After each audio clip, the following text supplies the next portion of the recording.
Morning! Welcome to Mariel Lesson!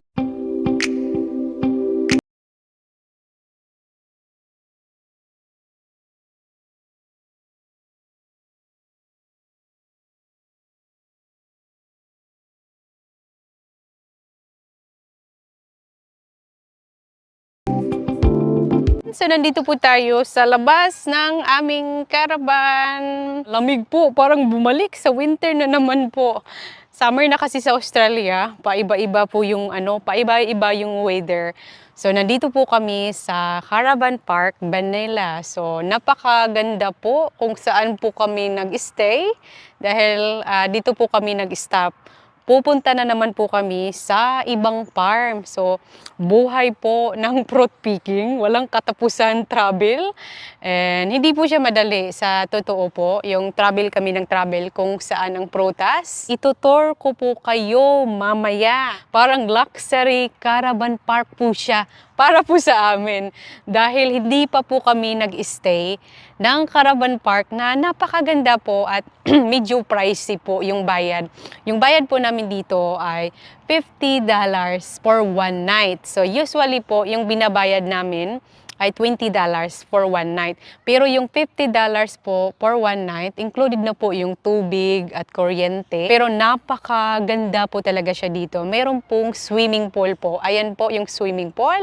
Pwedeng-pwede mo pong gamitin pag mag-stay po kayo dito. Mag-start po tayo tour sa Camp Kitchen. So this is the kitchen for everyone can use. Napakalinis ang Camp Kitchen po nila. Pwedeng-pwede po kayo dito magluto at meron din po silang malaking fridge.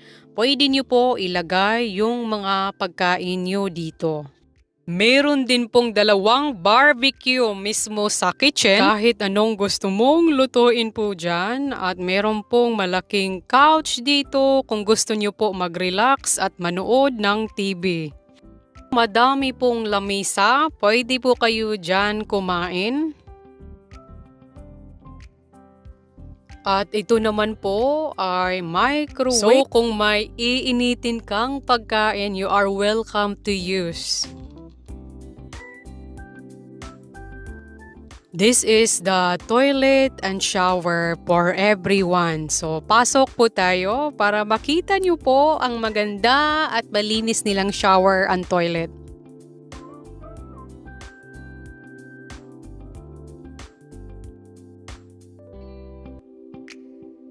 Sobrang malinis ang shower and toilet nila dito. So parang may sarili ka talagang private pag naliligo ka or nagagamit ng toilet. Napakaganda po at napakalinis. As in, para sa amin, parang luxury po siya dito na caravan park. Dahil palagi po talaga kami nag-i-stay kung saan po ang mura at mga simpleng facilities lang talaga kung anong meron sila.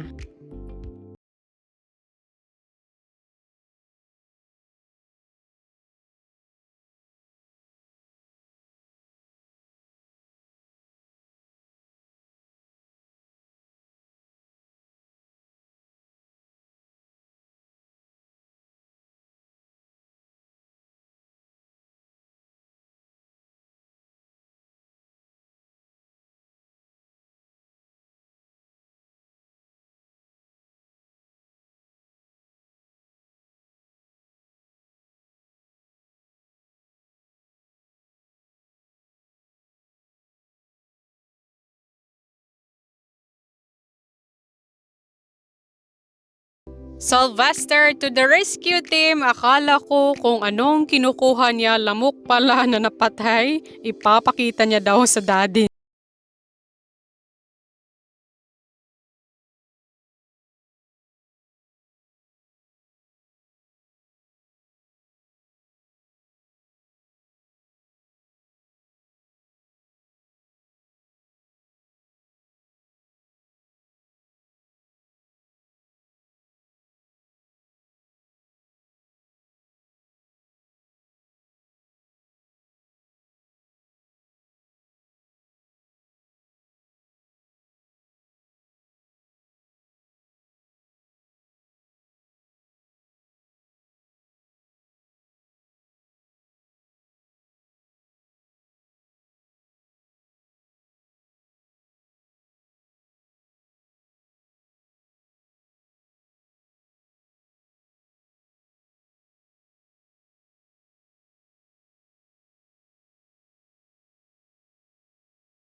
Good morning! Aalis na po kami guys. So we only stay here for a few days.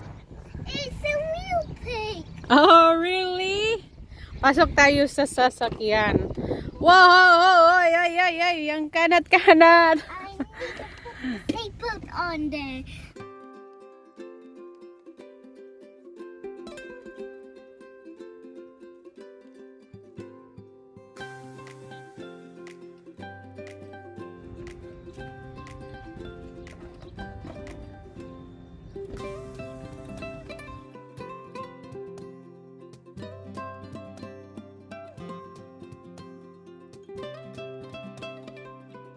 Okay.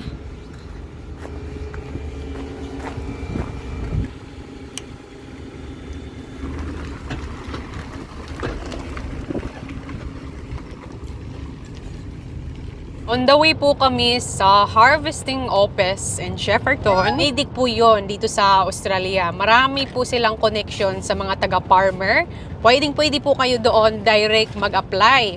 Meron na po kaming farm kung saan po kami magtatrabaho, pero kailangan po namin induction. So usually po, pag may induction, pag magtatrabaho po kayo sa farm, yung mga rules about sa farm, yun lang naman po ang induction. So sometimes, ay hindi po namin kailangan pumunta sa harvesting office or medic para mag-induction. Sometimes, ginagawa lang po ito ng taga-farmer. Yes, nandito po tayo sa town.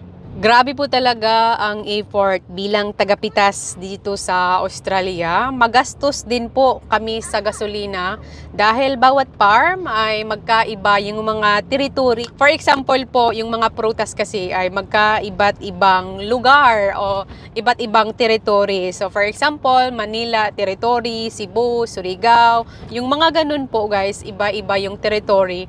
Kaya malalayo at malaki talaga ang magagastos namin sa gasolina.